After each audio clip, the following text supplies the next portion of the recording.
कपड़े के सिलाई की ट्रेनिंग हासिल करने वाली हैदर बेग पट्टन से ताल्लुक रखने वाली शमशादा बेगम ने सरकार से अपील की कि स्कीम के जरिए लड़कियों को जदीद टेक्नोलॉजी की डिजाइनिंग की तरबियत दी जाए ताकि ऐसी लड़कियां अज खुद मुख्तलिफ जदीद डिजाइनिंग से बाखबर हो सके।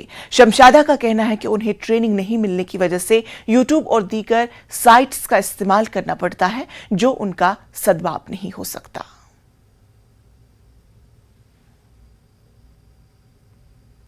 टेक्नोलॉजी आए दिन फैशन बदलते रहते हैं, मैंने पहले भी बोला है, क्योंकि हमें यूट्यूब इस्तेमाल करना पड़ता है नई टेक्नोलॉजी के लिए। तो हम चाहते हैं कि हमारे लिए ऐसा प्लेटफॉर्म हो जाए कि हम नई टेक्नोलॉजी प्रैक्टिकली सीखें। हमारे लिए ऐसा कोई इंतज़ाम हो जाए कि जो बेस्ट यहाँ डिज़ाइनर है उनसे हमें ट्रेनिंग मिले नए नए डिज़ाइनों के लिए, क्योंकि हमारा प्रोफेशन ऐसा है आए दिन बदलते रहता है फैशन। हम बस यही चाहते हैं।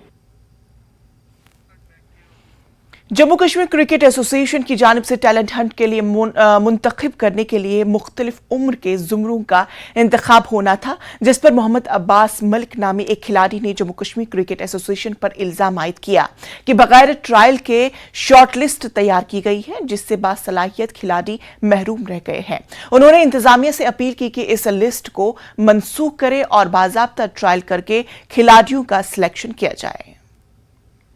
ट्रायल करनी है क्योंकि हमारे अंदर टैलेंट है वो बाहर आएगा, क्योंकि उन्होंने शॉर्ट लिस्ट निकाल दिए ट्रायल के बगैर। हम चाहते हैं हमारे को ट्रायल किया जाए कि हम भी आगे बढ़े। जो उन्होंने शॉर्ट लिस्ट निकाल दिया उसको रिजेक्ट किया जाए और नए सिरे से ट्रायल दी जानी चाहिए ताकि हर किसी का टैलेंट बाहर आना चाहिए।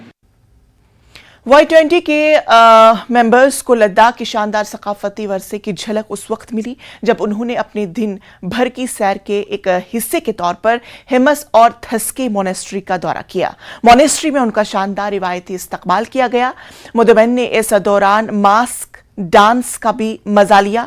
इन लोगों ने मोनेस्ट्री के साथ साथ हेमस म्यूजियम का भी दौरा किया। बाद में इन लोगों ने संगम का दौरा किया जो दरियाई सिंध और जंस्कार नदी का संगम है।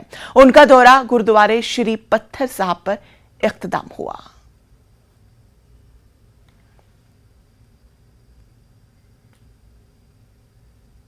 I will say it's a great honor to have such important delegates from different countries, from more than 20 different countries. And I will say this G20 summit is a very important for the India and particularly for Ladakh, which is as I said, Ladakh is still growing and Ladakhi people need to learn a lot, and also Ladakh and people from people in the world also should know about Ladakh also. So since Ladakh is still going, I think from this G20 visit, G20 summit, I think it will really help and for our development of our future Ladakh. जैसे कि हम सभी जानते हैं कि इस बार जो भारत जो है G20 प्रेसिडेंसी होस्ट कर रहा है, उसी के चलते under the aegis of G20 Ladakh host कर रही है first ever Y20 pre summit. और कल जो डेलीगेट्स आए थे Y20 प्री समिट के डेलीगेट्स आए थे, तकरीबन 100 से ज़्यादा डेलीगेट्स आए थे अलग अलग 30 कंट्री से, और उन्होंने हिमिस मोनेस्ट्री को विज़िट किया था जहाँ पर उन्होंने मास डांस देखा और साथ ही साथ पूजा जो हिमिस मोनेस्ट्री में जो पूजा करते हैं उनमें वो करे थे। और हिमिस मोनेस्ट्री का एक बहुत ही मशहूर जो हिमिस म्यूज़ियम है जहाँ पर पुराने जो आर्ट और आर्टिफैक्ट्स रखे हुए थे उनका भी विज़िट किया। और उसके बाद उन्होंने विज़िट किया। अभी मैं ठीक से मोनेस्ट्री में खड़ा हूँ, आप मेरे पीछे देख सकते हैं। मैं अपने कैमरामैन से रिक्वेस्ट करूँगा, जो लोग आए हैं यहाँ पर पूरा दृश्य देख रहे हैं।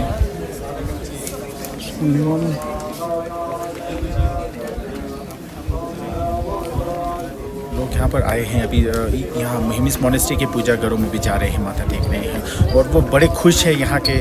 और हमने बात की एक जो डेलीगेट्स थे जो कि मोरक्को से थे, उन्होंने कहा है कि जो उनको हॉस्पिटलिटी, जो उनको जो वार्म वेलकम दिया गया था वो बहुत ही यादगार है, वो हमेशा उन्हें याद रहेगा और वो कोशिश करेंगे इन फ्यूचर भी और यहाँ पर आए। और इसके बाद इनका शेड्यूल है पत्थर साहिब जाना और साथ ही साथ संगम जाना, जो कि कॉन्फ्लुएंस है इंडस और जो ज़ांस्कर रिवर का कॉन्फ्लुएंस है।